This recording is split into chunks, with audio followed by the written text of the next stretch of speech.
to yet another very exciting episode of the Friends Talking Fantasy Podcast. My name is Charles, and with me today, as always, is my lifelong friend and co-host, Dylan. I'm ready to talk some fantasy with my friend Charles. I'm ready to talk some fantasy with my friend as well, Dylan, and not just any fantasy today, because today we finish a trilogy. And that is always an exciting moment to come to the end of a saga, especially one with green bones in it. You know, I'm talking about the Greenbone Saga, Book 3, Jade Legacy by Fonda Lee. Yeah, when you start talking Greenbones and sagas, Charles, we know we're talking about the Greenbone Saga. I know, we finally made it. Yeah, it has been quite a journey, a numerous decades long journey by the end of I know, we got our time skips. The whole saga. Yeah, we were promised time skips, and we definitely received them. I know. After Jade War, we were like, is that really a time skip? Like, I don't know, maybe a couple years or so. It's like, nope, these are serious time skips. We got deep into the future. We got to the point where people were playing video games, Charles. That's when I was like, whoa, we are hitting the future because people are gaming. I picked up on that. There's a little bit of cell phone, phone technology advancing. You know, movies were getting huge. Professional sports leagues. So we definitely made it into the future. The future is now here in Hispania and in the and the future is clanless. Yes. Oh, you are part of the clanless future movement, Dylan? How could you? The clan is my blood, and the pillar is its master. We have different opinions there on the clans. But that we are. You know, yes, we have very different opinions. You know, I fall firmly down on the clanless. You know, I'm debating if terrorist acts. K-Con really needs to have clans in it, but I might be a little biased because I just love the character so much, and that's something that we're going to get into with our discussion today. I really have a lot to talk about, a lot of spoiler-filled discussions to be had. So that being said, Dylan, you want to take it away with one of your famous spoiler warnings? Sure thing, Charles. Yeah, we're finishing up the Greenbone Saga here with Jade Legacy. So if you haven't read the whole Greenbone Saga, that's the trilogy of books, Jade City, Jade War, and Jade Legacy, then now's a good time to turn this down in your headphones because we're going to have a no-holds-barred conversation about this whole series here. Well said, Dylan. And with that spoiler warning, that brings us into the discussion. And you had talked about the time skips. This book is called Jade Legacy, and the theme of legacy is probably one of the strongest parts of this book. And with that comes the time skip. And I think that's something we should bring some attention to for everyone that's read the book, is kind of get our reaction of, this is something that you don't read much of in fantasy. I feel like the trilogy is such a classic standard literary work in fantasy of okay, you have your book 1, book 2 kind of shoulders it, and then book 3 is the big face off and the cinematic end. We don't usually get to go I felt like we had a huge ending 25% of the way through the book with the clanless future movement, and then we went 14 years past that, and then 10 years past that. You cover a span of over 20 years by the time this series ends, and so it almost felt like there were a bunch. You see the traditional story graph of you have your climax, your rising action, your climax, and then your falling action and your conclusion. It felt like we had just a bunch of peaks of these climactic definitive moments that were peppered through 20 years of the Call family's history. And I just wanted to get your feedback on how was that experience for you, and where do you sit on the time skip approach to Fonda Lee's writing in this book? Yeah, I actually thought it was cool. Like I feel like there should be more series that take this sort of approach with a final book, or maybe just more books in general that span this amount of time. Like I've I can't really think of anything similar that was done in anything else I've read. The one thing that came to mind was what Abercrombie does, Joe Mm-hmm. Abercrombie, with his First Law universe, in the sense that he'll do the time skips in between basically like trilogies, or at least he'll finish like the first trilogy he finishes and all takes place within a pretty typical amount of time, but then there's a time skip to the next standalone, takes place with different characters and so on. But he then has his Age of Madness trilogy, which picks up with a lot of like the next generation and what's going on with them.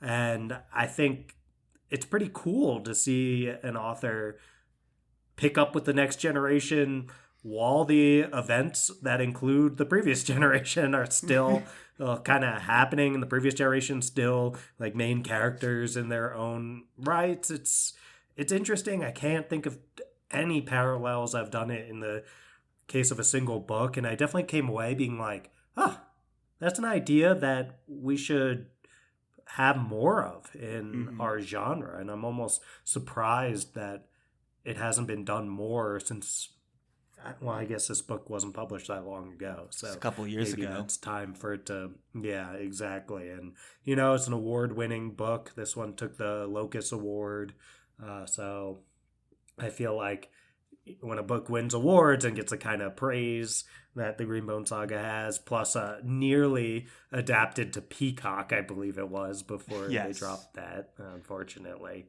Mm-hmm. But hopefully we will see it on the small screen eventually. And either way, when something makes this big a cultural impact within the genre, you expect probably we'll see some folks using that idea. So I'm excited. I hope that really does have the impact on the genre. Right. It That also I'm looking won the forward to. 2022 Aurora Award for all you Canadians out there. Something to consider. And yeah, I would agree. Normally you get like a epilogue or something, or it flash forwards and the main character has kids or something. But yeah, this was totally different. This was it changed the whole pacing of the book, and it allowed us to kind of recontextualize some of these characters in a way that you wouldn't be able to do. Like, you couldn't get the full story of Hilo without having him be a father of kids, teenagers, adults, passing the torch. And when your story starts when they're like not even born, he's like a 20 something year old kid, basically, like fighting on the school grounds with Andon at the beginning of Jade City, to becoming like the patriarch of a whole family. You see not only how his parenting style changes, but also how his leadership style changes, and how his philosophies on like his leadership and the clan's legacy, play a part in him as being the pillar of the No Peak clan. And I think that's the first character I really want to dive into, because I really feel like this was Hilo's book, and in a lot of ways this is Hilo's series. He starts out in the first book as just like he's the horn, he's a violent guy, and he's gonna one day be really good to Lana's the horn, and he was thrust into the leadership role. And I really enjoyed watching him like grapple both leading the clan and also being a parent. I find his dichotomy of being like sometimes capable of doing unspeakable or cruel acts, and his xenophobia and his like, he's like, oh, if you can't use bioenergetic jade, then you're an inferior race of people. And then how surprisingly compassionate he is and sensitive he is, and how family motivated he is. It's a really interesting combination that makes for a great mafia leader. Yeah, he's such a complex and morally gray character.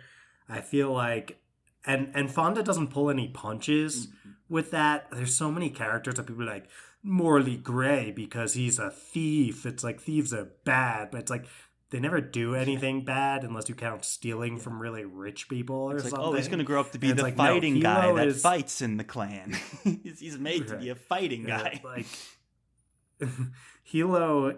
Hilo is actually a person who does extremely reprehensible things throughout the series, and because of his charisma and the way that he's able to have a ton of compassion in other areas, we kind of forgive him and like root for him. I know I root for Hilo, or rooted for Hilo when I was reading it, and I was like, I can't believe I'm rooting for a guy who murdered his sister-in-law and also like is blatantly cheating on his wife at the start of the book. It's I do enjoy that Fonda is willing to go there with Hilo as a character. Totally agree that this is his series. I would say he goes through the most growth. He has the most like clear and dramatic arc, I think, and I think probably like Hilo's arc, I would say, is probably one of the biggest shining like points of the whole Greenbone Saga. Like one of the best parts of the whole saga, you'd say, is Hilo as a character and his journey going from someone who is like, seems almost one-dimensional at the start of the book start of the first book, to someone who has so many facets to them by the end of the final installment. Well said. And you can't help but compare him to his arch enemy Aitmata, who does all the same stuff. She's killed family members, and she's like can be brutally violent when the moment's necessary. She can be cruel as well. And I think the whole point of this book, like the way this book finally does end, is having that clear separation of like what makes the No Peak clan almost morally like superior or better than the Mountain clan, right? And there's that moment with Shay and Ait together, and Shay says something like, we were able to do it as a family.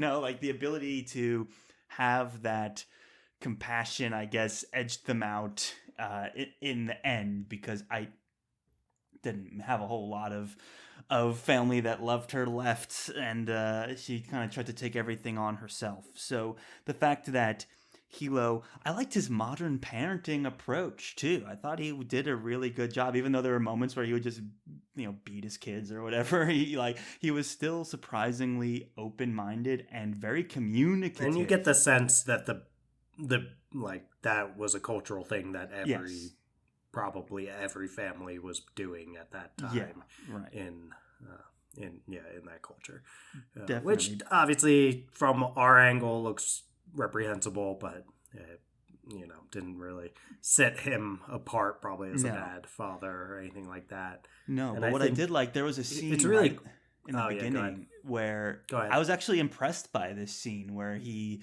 is sitting down with Nico, and he's like, hey, remember when I told you that your parents died in a fire?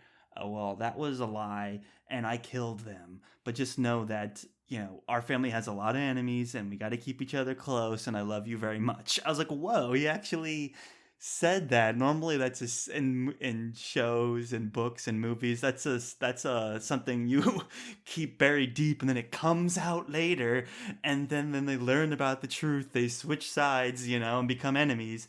But he was like straight up like, no, this is the harsh reality of living a clan life, is that sometimes these things happen and you have to make hard choices, but I still care about you, and this is something you need to know as part of this family. And I was like, that's actually a pretty progressive parenting moment, to like sit a kid down and tell them you love them and give them the full story and not hold back any details and being honest. It's like, because at the time Nico was still a young kid.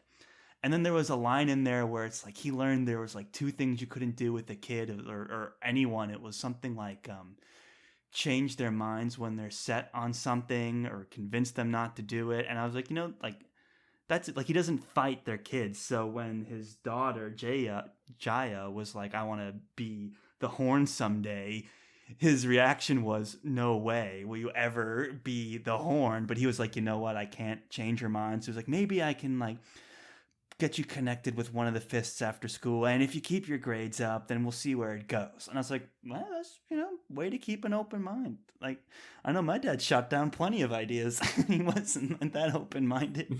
So there you go. Right. Charles, when you want to be the Horn of No Peak Clan, your dad did shut that down. He said, that's a made-up fantasy book, Charles, and you have to get a real job. And, while I do respect your dad for that decision, it's like, was that really progressive in the way that Hilo demonstrated he was? So, I am with you, though, Charles. I think Hilo's very interesting in that way, and it's a delicate line for an author to walk, and Fonda walks it really well to make a character have like these contradictions and paradoxes about who they are, but they still feel like a believable character. And I do feel that way about Hilo, is despite all that he's believable. And I think a big thing why is Hilo's one of those people that might be like xenophobic or racist or whatever, but then when they actually know someone or interact with someone who holds that identity, he's able to like look at them kind of outside of that, all those like attitudes, and kind of take them in a little bit more like as an individual, and still like messed up, because it's that whole like this part of why Hilo he's not a good guy, he's a murderer and all this stuff. It's like he's kind of one of those guys who'd be like, you're one of the good ones, and it's like, well, that's racist, but at the same time, like at least he like does give a fair shake to some people that he might not like otherwise if he just held strictly to those larger beliefs. Like I imagine before he met Wen, I would imagine he would be as much like adhering to those stereotypes and negative beliefs about Stone Eyes, right? And not that we get much background, but there's no reason to think he'd be just like especially progressive about it. But when he knows a person that he likes who holds identity, he's like, oh yeah, no, that's fine. And he actually then tends to grow in his beliefs about those things and like make changes. And we do see that even more so after Rue's death, which we should of course get into at some point.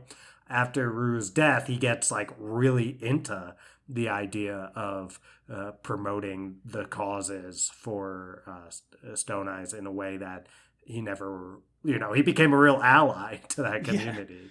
Yeah, he sure did. It's interesting to watch. He really grows because he has that compassion on a personal level that he might not have like when things are just more conceptual for him.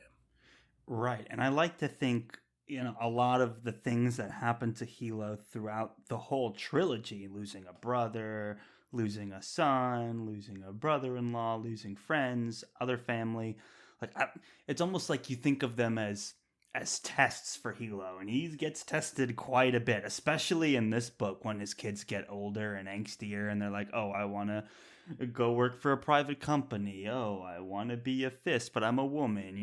Get constant or I'm born a Stone Eyes, and so like all of these tests that are happening for him. And if you think of like a traditional mafia thug, what they would be like, or Kingpin as a parent, you would think they would not be very tolerant. You'd think they'd be have a very forceful hand, and he kind of is able to keep that compassion alive even through some of the hardest moments of his life, and losing his own son. He always came back with compassion. And I think one of the big takeaways for Jade Legacy at the end, they're like, hey, look, it's our ability to stay together as a family and keep that love alive that caused us to come together when we needed to and pull off this magical thing. It was because Jaya had those little knives. It was because Nico was built up and welcomed back into the family. It's because we didn't turn what's his face away. The Aiden. We didn't turn good Aiden old away. what's his face. I'm glad. Aiden. Andon. We didn't turn Andon away. So, like all of these things that came together where I would have just been like, kill them all. Like, they go against me, I'll kill them. Like, that's what made the difference.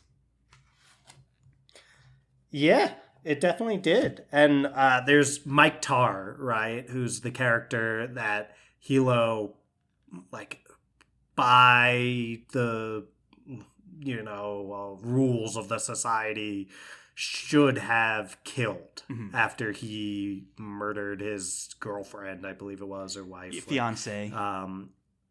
Fiance.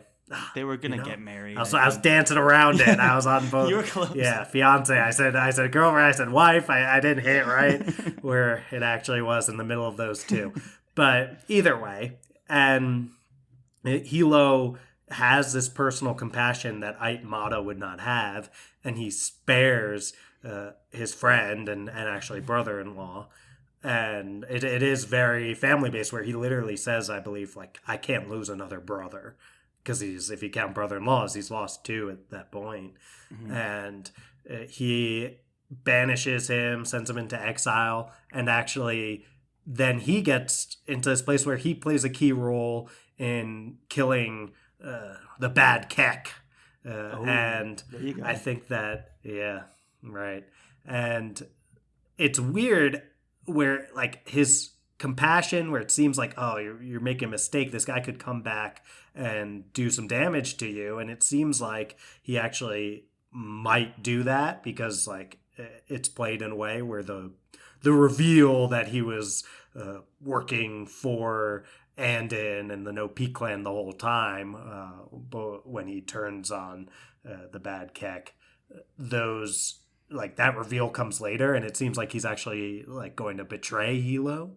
But in fact, Hilo making a decision that Aitmata would not have made and sparing that person's life actually helps him. And there's several moments in the end, like, it's a more, I guess, a more hopeful and, like, less cynical way for Fonda to have gone with some of these things. Like, it is that love for people and family that allows No Peak to basically win this ongoing war with the mountain. And a lot of more grimdark authors probably would not be wanting to have that be the takeaway message, like family and love, like triumphs over all. It's like, it's not that on the nose, like, it's done with more of a deft hand than that. Yes, but I appreciate Fonda's willingness to end that in a pretty positive way like that, but in a way that still feels earned. Yeah, we see all those examples, even with, Hilo and Shay at the very beginning, like, working out their marriage and kind of getting together, and Hilo making Shay... Hilo and Wen. Oh, Hilo and Wen. Yeah. Not Shay. God, no. This ain't Game of Thrones. Hilo and Shay. This isn't Game of Thrones. Yeah. Hilo and Wen, because at the beginning of this book, it's hard to remember because so much happened in this book, but she was still, like, recovering from being, like, suffocated to death and having brain damage, right? And that was a huge strain on their marriage, and Hilo was, seeing prostitutes on the side, and Wen was painfully aware of that, but she couldn't really communicate effectively. She couldn't use her body effectively, but they, like, talked it out and worked it out together, and you're like, it's moments like that that are, very endearing, and because we're able to, like, skip around through time, we get all those moments through all the formative years of the No Peak clan family, and that was one of the things I really enjoyed to see. Andon becoming a doctor, that was another good one. He was able to start passing some important legislation in Hispania. I really thought he was going to get his Gohan moment, and he never did. Yeah, that's... that's one of the things I do think was a little bit of a He passed the key law that made it possible for Jade to be legal. You're like, oh, okay. and he spared Aitmata like 3 times. One of the things that I said in our Jade War episode, I was like, Fonda's not going to pass up the opportunity to have Andon like go back to the well one more time and really give himself fully to Jade before he probably resolves it by the end. But I was like, we have to see what happens when he goes full potential. Full. Did you say like Majin Andon? Like you're right. That's what I said last episode. A lot of Dragon Ball Z talk in the last episode. There was. But or let him get his full Gohan fighting at the tournament against Cell moment and let's see his full power. But he kind of just commits to the Saiyaman act for the rest of the like he never really does reaches full potential as a Jade warrior, and it's good for him personally, like that is the right path, but I couldn't help myself as a reader from wanting him to really unleash his full power at some point, because we know his potential, like his power level was probably over 9,000. I would guess so. Right. Yeah. So I'd like to see him use all of that at some point and explore what happens when Andon gives himself a little bit too much leeway and maybe does get addicted to Jade and blah blah. But that's not really the way it goes. That's the way I would have wanted. Andon was much too practical for that. He's like, I want to be a doctor and a politician, and I think eventually settled on some part of the clan by the very end after Hilo was killed. But I think he was a politician by the end, wasn't he? Yeah, but then I think... Is he all in on the... Then Hilo gave him his blessing, but then Hilo died, and Andon took on some sort of role within the clan as like an advisory standpoint or something. I forget. I think he kind of puts the campaigning on pause for that, but I can't say for sure. That's what I thought. I forgot. It's like right at the end, though. And he was able to kind of lend some counsel to Nico, which I liked. The Nico Andon relationship is an interesting one. They have some similar parallels where it's like they're destined to be big parts of the family, and they get kind of deterred by all of the violence and the predestiny, and they kind of retreat and do their own thing and end up coming back for the family. Right, so I kind of like that those two stories paralleled each other, and it kind of leaves you hopeful that a leader like Nico following Hilo could be a good thing for the clan, and we'll have to see. I feel like there's sequel potential here. Yeah, I think there could be. I think that Nico makes a lot of sense by the end as a peacetime pillar, like a wartime, right? Like a wartime president or whatever. Mm-hmm. It's like there's wartime pillar. I think that Hilo was the man for the job. Perfect. And now a peacetime pillar. Nico makes a lot of sense. You brought up you brought up the idea earlier of Hilo sitting Nico down and just being like, hey, give him the talk. Yeah. Which I killed your most parents of the times, talk, the old birds, talk. not the birds and the bees, is like, so sometimes when a brother-in-law and a sister-in-law hate each other very much, the brother-in-law has to murder the sister-in-law. And that sister-in-law was your brother. Your mother. God. Real transcendent Game of Thrones right now. Very really strange. Really strange issues trying to track family members right now. But yes, that sister-in-law was your mother, and I murdered your mother. And it's kind of an interesting moment because Nico is still a kid, and his reaction... It goes to show like how indoctrinated the kids and just how people in this culture are to the idea of clans and being green and honor. Because Nico is like, oh no, like I guess that means mommy was a bad person, and does that mean I'm gonna be a bad person like my mom too? And Hilo is like comforting Nico. Is like, no, no, no. I won't have to murder you like your mother. And it's like, he's like, oh, that's good. Like, it's an interesting moment. And I guess it does come back around where Nico grows up and eventually it's like, wait, what? Wait, let me take a step back here. Like, yeah, I never got to know my mom was just killed her. Yeah, so I'm glad that came back around because during the moment I was like, oh my god, Nico is really taking this in stride. Yeah. And I guess he's a kid and I don't know how a kid would react to that. It's a very strange situation. But sure. Yeah, he does. He's still like not as mad as I would expect. Like I would think when you do get to be like 18 and you're thinking, wait, the guy who raised me, my uncle, killed my mom? That's horrible. Like, right. He wasn't as mad as I thought he would be, but maybe, again, that speaks to being indoctrinated by this culture to the point where even being, like... honesty about the whole situation, too. Like, he was very upfront about it. He's like, I lied because you were smart. He doesn't even apologize, I don't think. Of course, no way. Does he ever apologize? Like, he dies thinking he was in the right about what he did. Yep.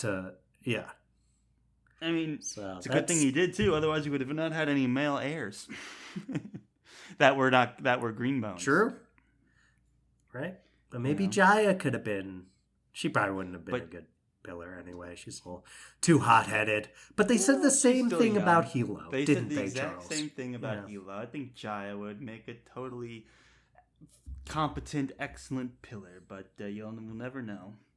Because that's not the story we got. But like I said, sequel potential. Maybe a little Jaya versus Nico. The Civil War thing going on. It's not going to happen. I just want them all to fight each other. It's never going to happen.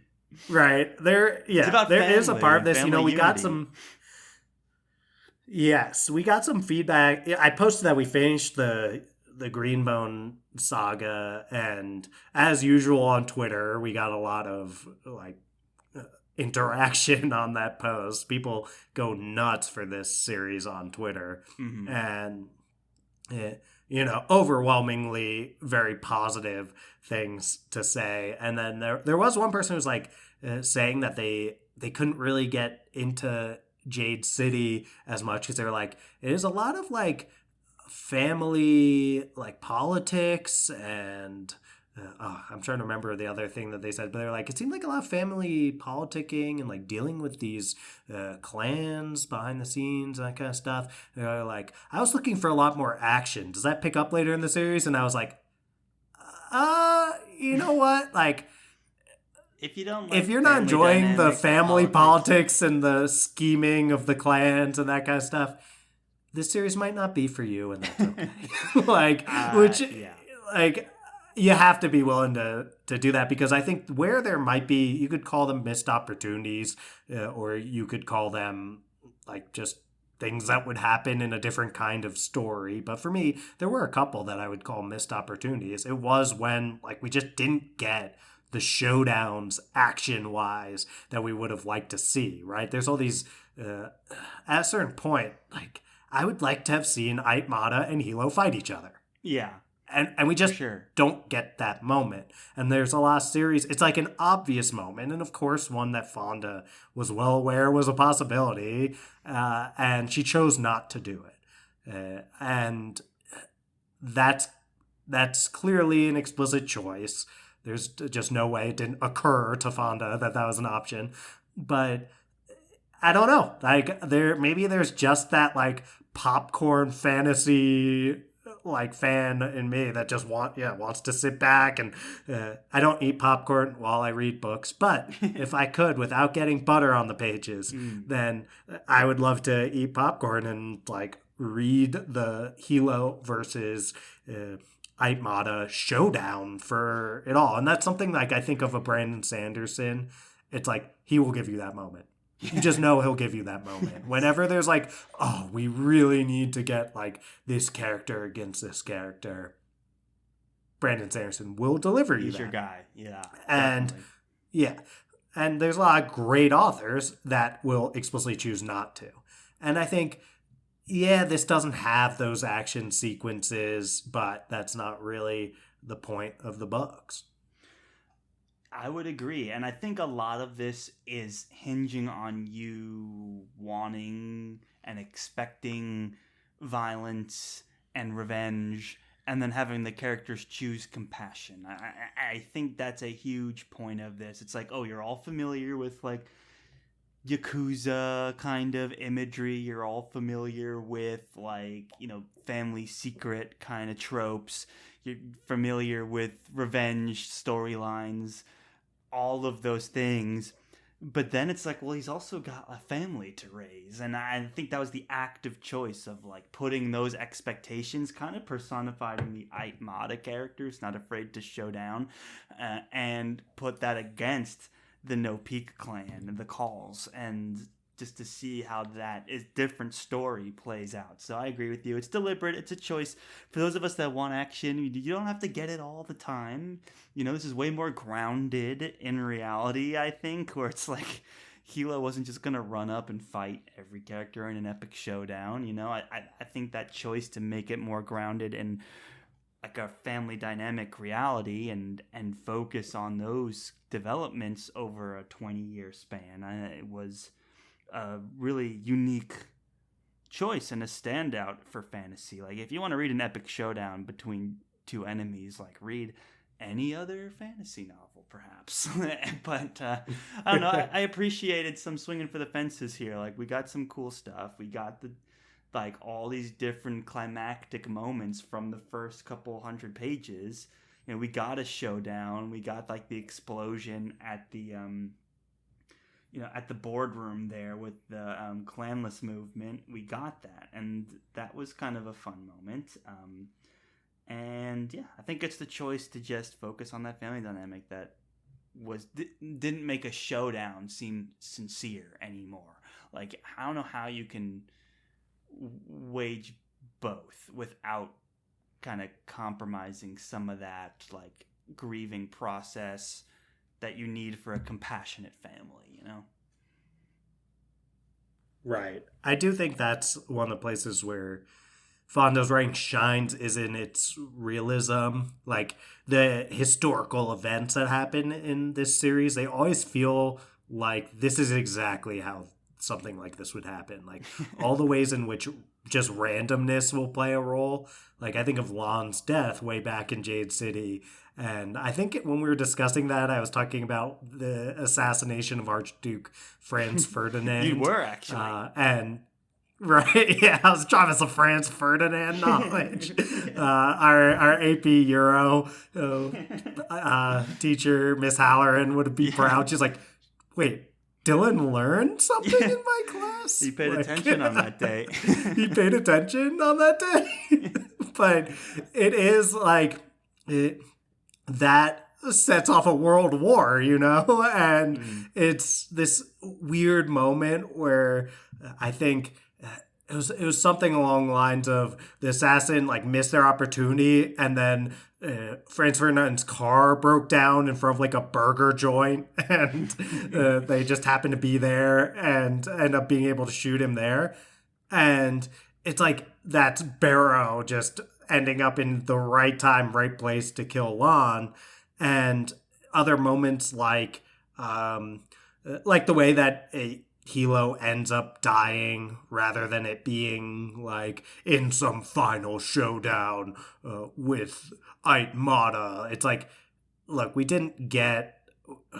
How often do we get like leaders that are feuding with each other, like slapboxing each other? It just is not the way that history goes. It's like Hamilton and Burr and nothing else. There's like Hamilton and Burr were legitimately like, oh, there are these two feuding like premier figures in politics, and then they just have a duel and one shoots the other and they die. But it's like 99.99% of the time, it's just like random crap that plays out in a way that is stranger than fiction. And Fonda, in her own fiction, finds a way to capture that feeling, which is impressive, right? It's very easy to go with the Oh, yeah, and then we have the final showdown between these two premier figures. But instead, we get moments like the random crap that results in Rue's death, right? It's just like on the turn of something so, like random, but definitely like could happen. You know, he's in this, he ends up offering clean blades because he like kind of has to. He's just in this like awkward situation where things could result in it was like a Cuban Missile Crisis type moment. Look at this. You see that, Miss Halloran? Wow, I was paying attention, right? Like, crisis. Just if you could find a way to weave in the French Revolution, we'd be complete. Right, I'll see if I can get there. But it is this moment where like tensions are preposterously high, and in a moment like it could be a giant war where like Rue was getting involved with what was it, the horns? Was it the horn or like a fist? The fist's girlfriend or something like that. Oh yeah, it was a. You remember this? But it was part of the family that was like way up there. That was contending for like Otto's family, right? Yes. Mm-hmm. So anyway, and then the fist is there, and it's like, oh, like you're dancing with my girl, and I think it was doing a little bit more than dancing, but this is a family-friendly show, and we end up with this moment where it's like, oh wow, if they end up getting in a legitimate fight, this could be all-out war instead of a sort of Cold War feeling thing between the Mountain and the No Peak clan, where it is kind of more of a like arms race and behind-the-scenes war, not on battlefields. And we end up like he has to challenge the other guy, like the unaffiliated guy, to the clean blades, and then it's supposed to be fists, and just like the guy's kind of scrambling, just trying to like he's getting his ass kicked. He's just trying to get something to get Rue off of him, and he just like accidentally slices Rue's neck open, and it's like end history turns on something like that.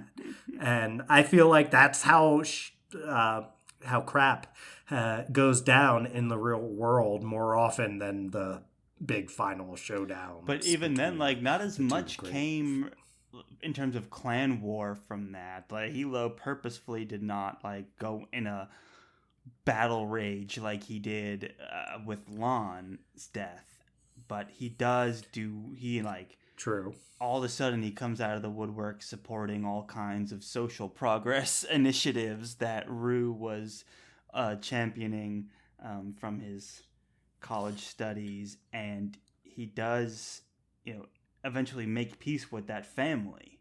The family that technically was involved in the drama that got Rue killed, but it was, ruled an accident. So there's something to be said there of like, yeah, history can turn on a dime. But it brings Nico back, and then Nico coming back is hugely influential. So it does have a big influence on the history of the clan. Maybe Nico would have come back sooner rather than later anyway, but it was the impetus to get him back and all of that. But yeah, it does show growth on Hilo's part. They didn't go full rage mode. Because when Lon died, Barrow snuck his way into that whole situation. Barrow was in both instances. Barrow, who that ball of chaos turned cab driver. Yeah. I was looking in the thing at the beginning of the book that has all the characters listed. It's like I'm going to mess up the pronunciation of this, but like dramatis personae or something like that. Yeah. I don't think it's listed as that there, but yes. Right. I was also paying attention in Latin class. No, I didn't take Latin class. And they have like a little description of it. So it would be like call, Hilo, pillar of the No Peak clan. And for Barrow, it's just like Barrow, a criminal. And I was like, that's amazing. That pretty much sums it up for Barrow. Yes. So now Barrow, who is everything, all these different roles, you can sum up easier than anyone in 2 words. It's like a criminal. You're like, you know what? Yeah, I could tell Fonda Lee was having some fun writing Barrow and just like kept it in. he does have those, like, I was expecting some other last moment of crazy energy from him. I guess we get that when the boardroom, like, bombing goes off with the ROE's investigation and all that. What was it? Catfish. It's like, good job, Catfish. Yeah. Jolly good show. And they let him. That was his, like, moment. And then he gets the last scene with, Andin and in the cab, which was nice. But he also got a moment, like, the moment with Nico, I think is stronger than the moment with Andin, like the interview moment. Mm-hmm. So the moment with Andin didn't do as much for me. I did like that Fonda doesn't get too blatant with the fact that it's Barrow. She's not like, hey, like, it's me, I'm Barrow, like, name's Barrow, you know, like, she has it more subtle, that's like, oh, like, Barrow's the cab driver, okay, like, that's something of a full circle moment, but at the same time, I don't know, that didn't hit as well for me as, like, I like the interview. Like, they just track him down. There's a reason why he's there. And then he's like, I used to wear that Jade. Yeah. And Nico's just, like, shrugs it off because that's kind of his personality anyway. I don't even know the extent to which he believed Barrow. But like, at least doesn't make a difference to me. It's like you think you had any kind of real part in this, but, you know, he can kind of let it roll off of him, which was an interesting moment. And he kind of seems pities Barrow. And Nico never knew his dad. Gets his life together. Yeah, Nico never knew his dad. They need to update Barrow's description. We don't know he has his life together. They need to just because he's driving a cab. I mean, I've seen Taxi Driver. That's true. He's not that far from a Robert De Niro type. Right. I could definitely see a dirty movie Barrow down the line. He's you talking to me? There's no one else around. He definitely seemed to be heading down that sort of path. But that is the spin-off Nico novella that we need. Right, because she already did story. Godfather. We could do now Taxi Driver. And Robert De Niro's in both movies, so it's kind of like a Robert De Niro cinematic arc parallel. Yes, and we can expand the Greenbone literary universe by then they'll do fleshing it out. We need parents kind more of Barrow. Movie after that. Meet the parents. Like, who are the parents in that one? It's gonna be Robert De Niro. It's like, I got nipples, Greg. Can you milk me? No, I'm saying in the world of the the Greenbone Saga. Like, who are the characters that are the parents? That's a good question. I don't know. Yeah. I mean, I feel like that's a good question. There's not many left. Like, who would be the but that's like De Niro's character is like really serious, like a former. I don't know if he's like former maybe FBI like, or something, but he has that kind of vibe. You could make like Jaya as like the Robert De Niro character. You know, you time skip enough where she's like, you know, matriarch status, you know, and gender swap. We like that. Gender swap. Meet the parents. Fonda, you can take that and run with it. You know, a little. You get all yours. Barrow Taxi Driver spin-off novella, and Jaya as as Robert De Niro's character in Meet the Parents. You can have that too. Right.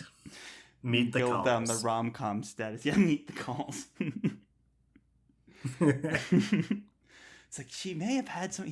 So my mom technically is the Horn of No Peak. It's not a big deal. You're gonna love her. We're gonna get married. It's gonna be great.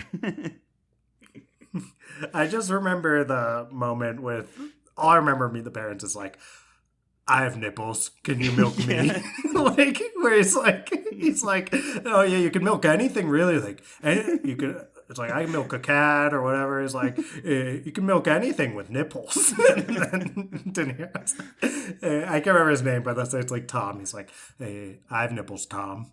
Can you milk me? It's Greg. It's so funny. Greg? Is that the name? Yeah, it's Greg. Oh, wow. I'm pretty sure. Well, I mean, good on you for knowing Greg Fokker's name. Well, you'll never forget. Which we can say Fokker on the Friends Talking Fantasy podcast. Oh, absolutely. Absolutely. You change one letter, and you can't. But Fokker, any day. Oh, God. I didn't mean it like that. Moving. You know what, right Charles? along. Let's keep moving. Let's keep moving. If only you ever edited things out of this show. Then, if only I did. We couldn't. Right, then we wouldn't be able to have that.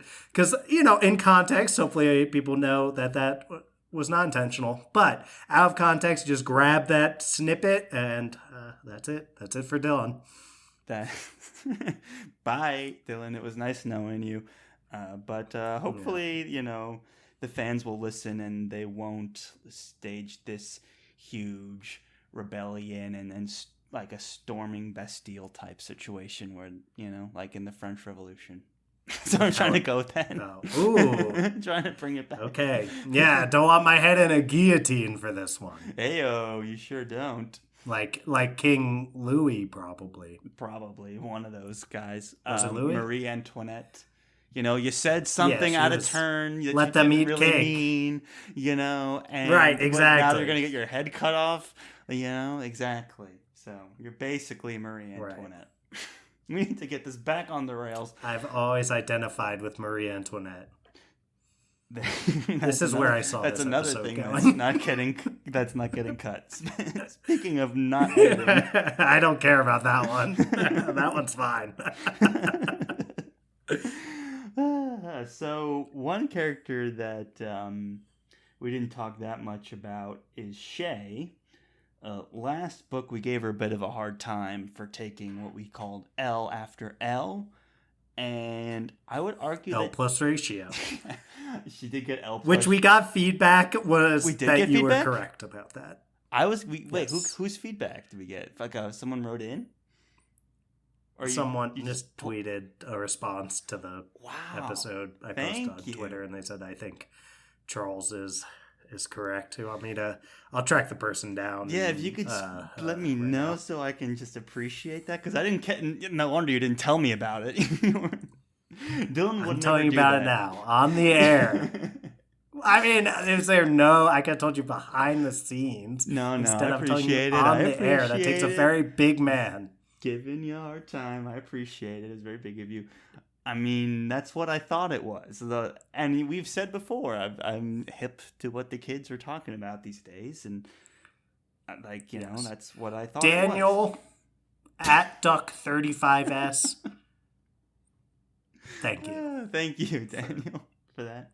That's what I thought it meant. And you know what? We never went and looked it up. I did. I looked. Okay, here's the thing, Charles. So, okay, the listener, hopefully you listened to our Jade War episode, if you're listening to our Jade Legacy episode, but if not, then we're trying to figure out what L plus ratio means, because we're too old to understand. But Charles, even older than I, somehow knew that it's about,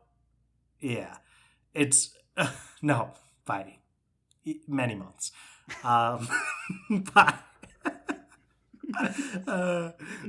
it's when a reply on Twitter gets more likes than the tweet that it replied to. So that is L plus. That's the ratio part of L plus ratio. Right. The ratio part was what we were debating.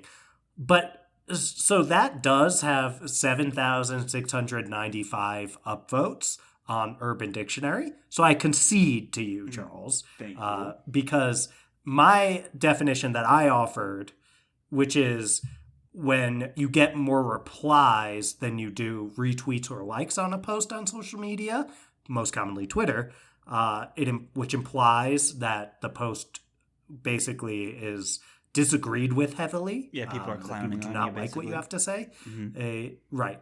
That has 520 upvotes on Urban Dictionary.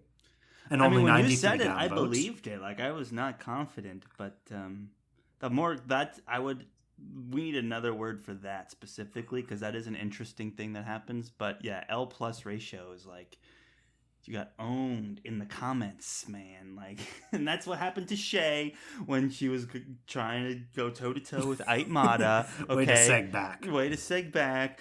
And I feel like that kind of continues for her. Although I want to give Fonda Lee credit because she comes up with one of the best names to ever grace like my audiobook experience of Woon Papi Dunwa. That's such a great name. Like she does manage to form a nice family with Woon Papi Dunwa, even though she had to basically wreck his home first to do it. But you know, they lived a nice long life together and had a family and this and that. And I think one of the things it was very Mary Shelley of her to do that. Oh. Wow, you're author of Frankenstein. She This is references she got involved with she got involved with a married man in the 1810s. I believe he was married. Woon Papi Dunwa. At least that's what I heard in the audiobook. I don't know. Yeah, Woon was not yet married. He was engaged, but yeah, very Mary Shelley of her because Mary Shelley ran off with Mary Shelley breaking all kinds of then ground. Married man. Yes, and so she's like a feminist icon. This is like the 1800s. It'd be like another 100 years before in the U.S. anyway, women would get the right to vote. With the 19th Amendment. You like that, Charles? That yeah, really you like that history? Yeah, you're doing great. I'm killing it. Keep it up. So, yeah. But I'm totally not keeping us on track with that. So. Yes, all the but lessons you learn along the way. That's, you know, why we're here. We all read the book. We all know what happened. Yes. It's a good book. But they went on to live a good life together. I'm Mary glad Shelley. to hear that. I wonder if Fonda Lee was aware of that when writing the character of Shay. Probably. She's probably aware. She's a writer herself, you know, and historical thing. Yeah. Sure, so she's read Frankenstein. It's possible. The chances are better than like average, considering you know she's a female author. So not guaranteed, of course, but you never know. And I think that's one of the things we have to make sure we talk about before this episode ends is, you know, part of the legacy, not just Kilo's, like through love we can conquer all, but also this unique kind of society's view on like gender roles and particularly women in this story. You have the legacy of all of the different women in the Cull family. You have the matriarch, I forget her name because all she does is like be old in the background and everyone's like, oh, she looks so sad just sitting there in the corner. Best not disturb her with like the horrible clan news, you know? And she watches her husband die, Charles, her son die, her grandson die. You saw the menu, right? Yes, I saw the menu. Great movie. The guy's mom in the menu, the chef's mom was like sitting. Yeah, exactly. That's what I think of. Exactly, very much chef's mom's vibes. And Voldemort's mom, actually. The actor who played Voldemort is the chef. So, highly recommend you check out the menu. Mm-hmm. And Queen's Gambit. The menus are great. Yeah, Queen's Gambit woman's in that movie. You know, I've heard people she's awesome with mixed responses, and I'm like, that movie's great. I don't care what you say. It's fun. You know? And that's the whole point. Is it Anya Taylor-Joy? Is that her? Or like Anne Taylor-Joy or Anne Taylor-Joy? Yeah. Queen's Gambit. I think it's Anya. She's in The Northman, too, which we still have to watch. I keep trying to say we should watch that for the show. I feel like no one will listen to that episode, but I love that movie, so I want to do it justice. Dave Eggers, fantastic movie. But anyway, we're talking about women as the theme of women and in society and gender roles. The theme of women. Dude, these tangents are making good me effort dumb. There, Charles. These tangents are making me dumber. These tangents are making me dumb. These tangents are making you smart, Charles. I'm teaching you about You're history. filling me with too many facts. I keep forgetting the facts of the book. I'm forgetting how to podcast right now. Do you know polar bears aren't really white, Charles? They're actually translucent. Oh, well. All I'm trying to segue that back. I got nothing. What were you saying about Shay? I'm saying you've got the legacy, the generations, right? Okay? You've got the matriarch, I forget her name. You have Shay, you have Jaya, and then you have Shay's daughter, whose name I'm also forgetting. She was young in the story. Does anyone know Shay's daughter's name? Okay, well, you look that up. But that was an interesting... You say anyone know it? Like there's... Someone like save me. Anybody. I think it was like something with a T. Maybe. It's possible. But it's not going to be... The tangents are making me dumb as well. Yeah, we got to wrap it up soon. But I just wanted to make sure we brought this home here because... I thought this was particularly interesting. Aitmata, I think, needs to be thrown into this as well, of course, where you have all of these clan positions that are historically male-dominated. Ait was the first one to kind of seize power and, in a way, like, trailblaze for clans of, like, a woman in a leadership position. And when Shay took the Weatherman role, it was very controversial as well. And what you have then is Shay's daughter, who's very non-violent, kind of letting her live a life outside of the clan and go to a different school and take dancing classes and lead a more sensitive, thoughtful life. It's in a way that is kind of symbolizing the growth of the progression of how these women are being brought into the clan, right? It's like you went full circle from having the top leadership to being able to live a life outside of the clan and still be loved and brought in. So I thought that was a really interesting perspective. I will say Shay continues to take L's, as I was saying before. Like, I really don't feel like she did too much beyond, like, realize she kept being duped by Aitmata before, like, the brain trust of the family came together to ultimately overthrow her. And that may be a controversial take, and that's fine. But I thought just Shay as Weatherman, she was feeling a lot of those challenges and really trying to keep it together. But yeah, just something I wanted to make sure we talked about before the end. Yeah, it does feel like a lot of Shay's big moments and victories are happening mostly off the page. Mm-hmm. Like we're being told that these things happened and they're the reasons why Shay has been very successful. But a lot of the actual big plot events that happen are her being outmaneuvered by Aitmata. Mm-hmm.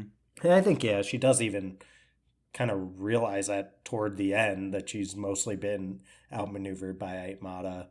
And yeah, the big moment for her at least is figuring out the way in which Aitmata outmaneuvered her at the end, which allows for them to beat that, to nip that in the bud, as they say. And that's something. I think that, yeah, Shay mostly takes a lot of L's throughout this series, and it's it's just the way it goes sometimes. Choice. Yeah, I think, God, there's something I wanted to say about Shay too that's escaping me right now, Charles, and this is, yeah, that's good radio. There's something I want to say that's escaping me, and Charles won't cut it out, so it's staying in there. Well, when you figure it out, we will get back to that. But yeah, that idea of like her going up against Aitmata and then their generation long rivalry.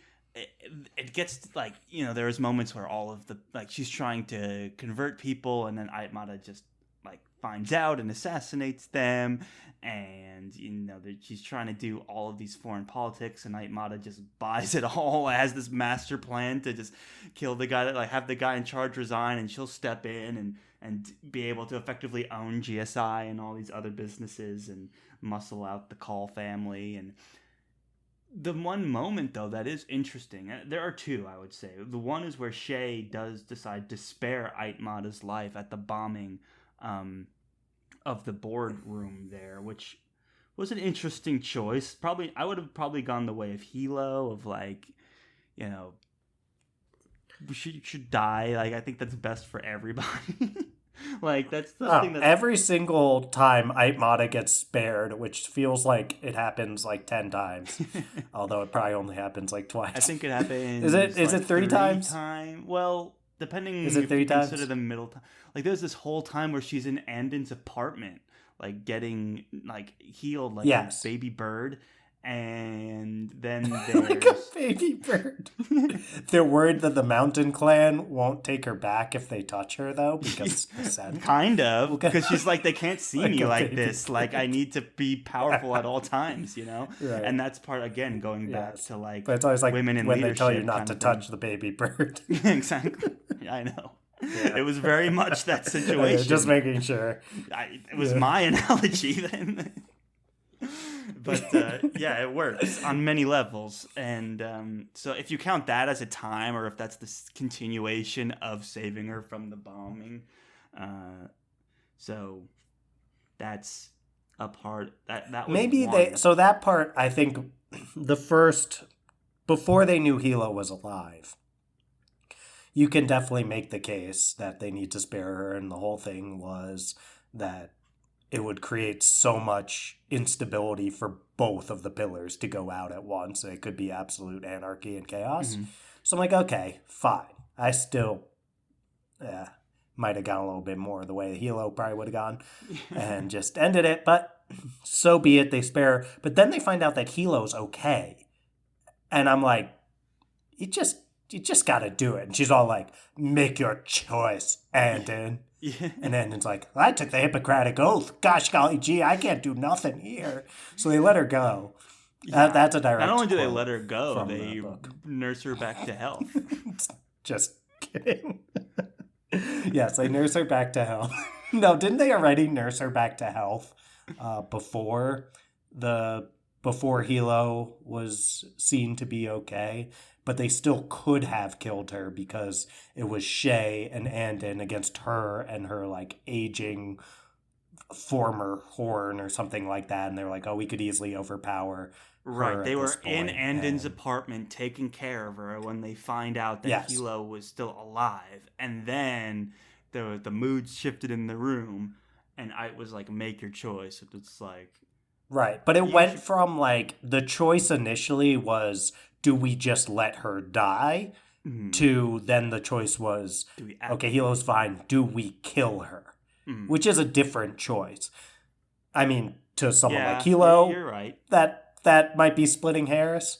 But to someone like Andon with a more value for human life, it might not be. But all that being said, every single... yeah, but they're, they're not as important characters. And the first one was the Horn of the Mountain, feared warrior. But that was before he realized he didn't like killing. And then he's like, after that, he was like, okay, no more killing. That was my last one. And then he played a part in the assassination in the second book. I don't know if he was the one that actually did the killing. I can't remember, but he was definitely there. He was an accomplice. I think he did. He probably did. Either way. No, he didn't, because they brought the other person there. They had like the Jade and the pen. That was the difference maker right there. Either way. So... yeah. And then they spare her again. At the end. At the very end. And that one I was like, you cannot spare her. Like, she literally just... plotted the murder of her remaining family and got Hilo killed and would have gotten even more people killed if she could have, just to be like a power-hungry bad guy. And then he's like, I can't see the reason to punish you for these acts. And I'm like, this is a worse punishment than death. I'm like, no, it's not. It's like, nope. Death is way worse. You live your life in general. Yeah, and it's like, oh god, that's gonna cause some issues on the... I have this like desk that goes up and down, Charles. I don't know if you just saw that happening, but there's gonna be... people are gonna hear this like Yeah. I like put the book down on the on the part that goes up, and yeah, so there's gonna be a sound like going up.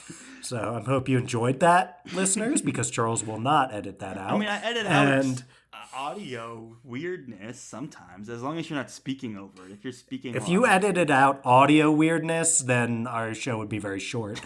Because that's fair. It'd be like, Dylan doesn't talk a lot in this episode. It's like, well, I edited out all the audio weirdness. So, what was I saying? Yeah, you can't spare Aitmata in that moment. You have to, because I think the things that, I know she doesn't have Jade and all this kind of stuff, but I think the things that make her dangerous more than Jade are, it's really how conniving she is that makes her dangerous. And she's not going to suddenly lose that just because you took her Jade away from her and she's kind of old. She's not even that old. She's like in her 60s. And they're like, you're a shriveled old woman. And I'm like, my grandma goes to the gym every day and she's way older than Aitmata. Like, she's got a good 20 years of hell raising to do. She could still kill every member of your family if she wanted to. Like, there's no stopping her. And that's, the end where it's like, oh, the Ait Otto wants to make peace. And it's like, let's go. And I was like, are you serious? And then Hilo's like, I want to bring Nico. And I'm like, oh my God, why are they going to this meeting? Can't this just be a conference call or something? Like, why do they have to go? I get it's tradition and they have to like declare friendship and this and that. But I'm like, feel them out with a phone call first and then maybe do the ceremony on your own terms later. Like, don't risk just accepting an out of the blue truce invitation when the one thing we know about Aitmata is that she murders her family and she'll never stop and she's never out of the game and she loves power. So I don't know why you would then agree to go into tennis, but they did, and they paid the price, and then they let her go, so that kind of bothers me. But it's sequel potential, you gotta keep that in mind. I've had enough Aitmata, though. If we're going, sequel's fine, but it better not be Aitmata's, like, somehow I was just about to say Aitmata has returned, right? Yeah, I was about to do the same. Is that the phrasing? There's just somehow Palpatine returned. Yeah, something. It's like, right? The entire, like, let's erase the entire trilogy that came before this in one fell swoop of the word somehow. So somehow. Yeah. Well, somehow you let her go on vacation for 20 years unmolested to do whatever plotting and scheming that she wants. Somehow. Yes, this somehow Andon I can just picture Andon is like, well, somehow she came back. It's like, somehow Andon. Somehow she was able to like build up power in a foreign country, and now we're all in trouble again. Which she totally has the capability to do. I feel like. It's like she's not out until I don't she's know. dead. That's as far as, and even then she might have some like if I'm dead, open this envelope and kind of situations. I wouldn't be surprised. So yeah, she can't be trusted. I know, and.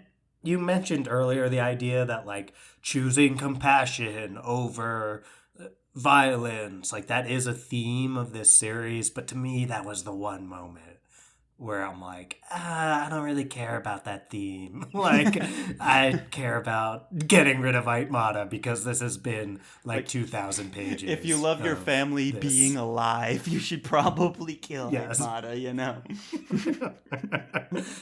Like, that's probably something you should do. But, man, what a story, huh? What a saga that we've come out at the end of here. 3 books. So much exciting action, a really great modern progressive cutting edge fantasy here that we've got, and it was exciting, and I would dare I say like addictive at times. Like I was really enjoying just seeing where the story goes, much like bioenergetic Jade can be addictive. You got this. There you go. Yep, thank you. You got there. I got the itches, man. Now that the story's over, I'm feeling the itches. Ready for some more Fonda Lee? Ready for some more Greenbone? I mean, she teases it. There's all this stuff of like maybe, maybe not series in production. It would make a great show. I'm even thinking anime. You know, this is where this belongs. But you never. I'll love live action too. Like, let's go. But yeah. I could easily see this being live action. Me too. I'm surprised Peacock dropped it. It was Peacock, right? It was Peacock, but like I said when we first brought it up, I think Fonda could do better. Like, we want people to actually watch it. So, hey, yo. Right. It's like when your friend goes through a breakup, but you didn't really like the person they're with. So you're trying to balance. It's like, oh, I'm so sorry. Like, that must be so hard. But also you're like you can do something. You know they're going to find the one kind of eventually, glad that's you over. know? Just keep putting yourself out there. Be true to yourself. You'll find them. Yeah. And we're sure Fonda will find the one. Hopefully it's Netflix or Hulu or HBO. Oh, yeah, HBO. That's what I'm hoping for. That would be where you want to end up. But you never know. Yeah. Settle on any of those. Netflix would be great, too. I've been thinking about, Charles, Netflix, props to them. They actually do a pretty good job. I think they've taken some hits lately with, like, people, because they were, like, the OG. Everyone wants to talk about, like, Netflix isn't so good anymore. Yeah, and it's like, I don't know. They did do Stranger Things, and they did do a lot of stuff. But they did Stranger Things, I think people get Witcher, Wednesday. They did Orange is the New Black. And many more. Wednesday. So many great series. How could we forget? No, they make some great shows. Like some of my This episode brought to you by Netflix. God, if you enter the code Friends Talking Fantasy Podcast, Netflix.com/Friends Talking Fantasy Podcast. Watch great shows such as Wednesday. My favorite is Wednesday. And other shows too. Dylan has watched one show on Netflix. It's like, do they know what Netflix is? Do they have Netflix memberships? Oh man, I got the HD package. Charles, do you still have your ex's Netflix? No, I pay for my own for now. Like years. A long time, yes. I mean, with their blessing for most of it, I wasn't like sneaking around, like, you know. But sneaking. I do pay for my own stuff now. It's true. So how many years? It's like. How many years post breakup? A lot of years. Over under 5. Probably right there, maybe. That's a good line to set it at. It's a good line. I would say 4.5 is a good 5. over under. Yeah. That's a good one. But no, got my own now. Things have really turned around for me. So, and I can watch all this great programming like Wednesday. Such as Wednesday. And many more. And many more. Like, they have new stuff coming out every month. Like, when Wednesday came out. Like, a few months ago. That was remember time that was when huge. Wednesday came out? Think of all the shows that have come out since huge. Wednesday. That's actually, like... Wednesday was, like, the biggest Netflix show since Stranger Things, I believe. So I think it was setting records. Oh, it was in the top 10 for check out really long. Super popular. Yeah. Really accessible for the whole family. So check out Wednesday. Too, it's very family friendly. And many more. I mean, there is a little bit of like some violence, so not too young, but right. Junior I wouldn't high, want late elementary and older, absolutely. Yeah. I mean, I wouldn't have an issue, late elementary. 6th grade. Yeah, it's okay. I don't have an issue with 6th grader watching Wednesday. That's considered junior high in some parts of the world. I know for us it wasn't, but I think junior high for most is 6 to 8. But anyway, we made it to the end. We can't wait to see where Jade Legacy ends up. Hopefully it ends up on Netflix alongside Wednesday and many more. And many other shows. Great shows and great movies. Programming over there on Netflix that we love. Hey, Dylan, what are you watching?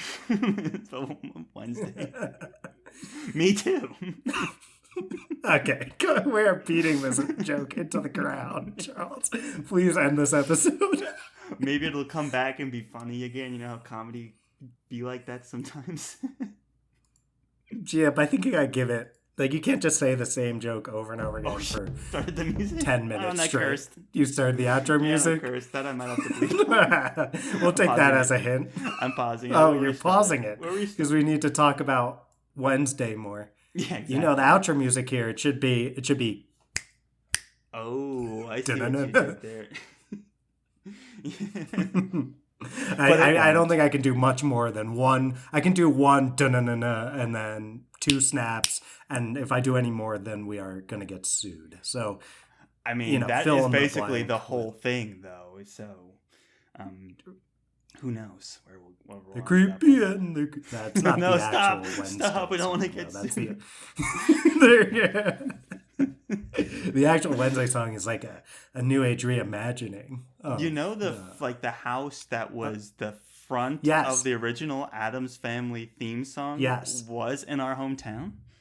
Like the outside I know house? exactly the one. I used to... It was on our bus route. Yes, it was. Like pass by it on the way to high school. Yeah. And yeah, I brought it up multiple times to the same people. And the first time they hear that, they're like, oh, that's cool. And then the second time I bring it up to the same person, they're like, you already told me that.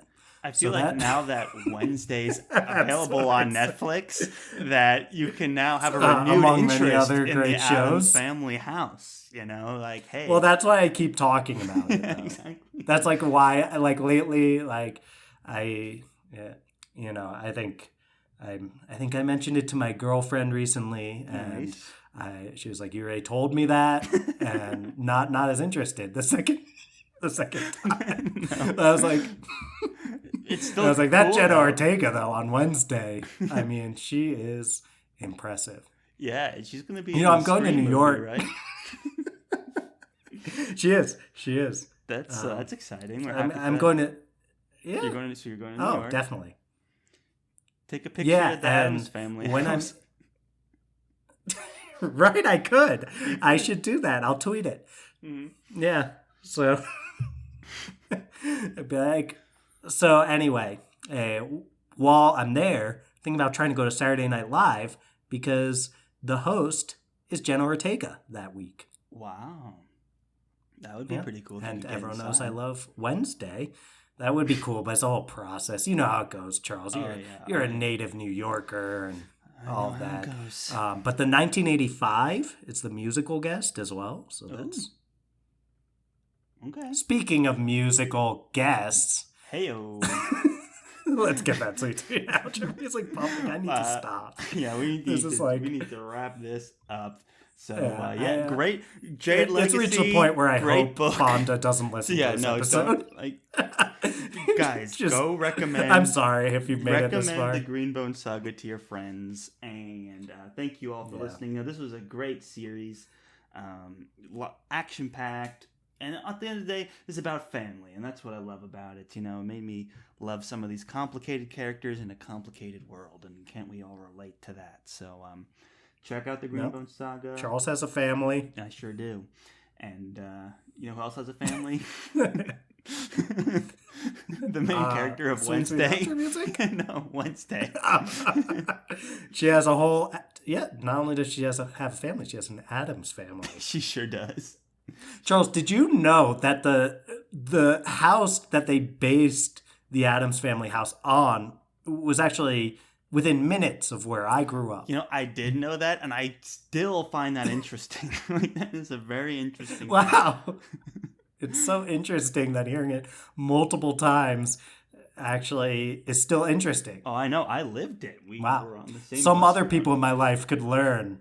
Yes, seriously, I know. Some people that are definitely not an hour and 20 plus minutes into this Jade Legacy episode, so I don't have to worry about you're getting safe. crap from you're them safe. in my day-to-day life. But nobody is safe from the sweet, sweet outro music, so let's get that music pumping now.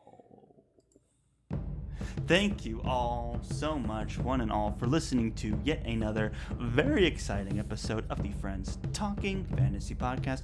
If you like what you heard today, if you are a big fan of Netflix hit show Wednesday, let us know over on social media. That's at the FTF Podcast on Instagram, and the FTF Podcast with the number 1 at the end on Twitter. Now, Dylan, if they like what they heard today and they want to support the show even further than engaging with us over on social media, what can they do? Toss 5 stars to our podcast, which you can now do on Spotify. That's where most of you are listening. You just go to the Friends Talking Fantasy podcast feed, and right there on the top of it, you click 2 times to give us 5 stars. What could be any easier? The only thing that could be any easier than that is turning on Netflix and going to Wednesday. This joke isn't funny anymore. It really isn't. But I just can't stop. For all ages. It's like once you... Oh, yes. I mean, that is mass market appeal. But you can also give us 5 stars on Apple with a rating and or a review. But just listening is more than enough. Thank you so much for guys. Sometimes I don't know how you do it, but thank you so much for listening. We greatly appreciate it. Thank you. Like, more than enough already. We love you guys. We love talking about books. We love getting a little weird and wild sometimes. And love talking about TV shows. It's all for the love of the game. And one in particular. Great works of fantasy. So thank you all so much for listening. And as always, go forth and come.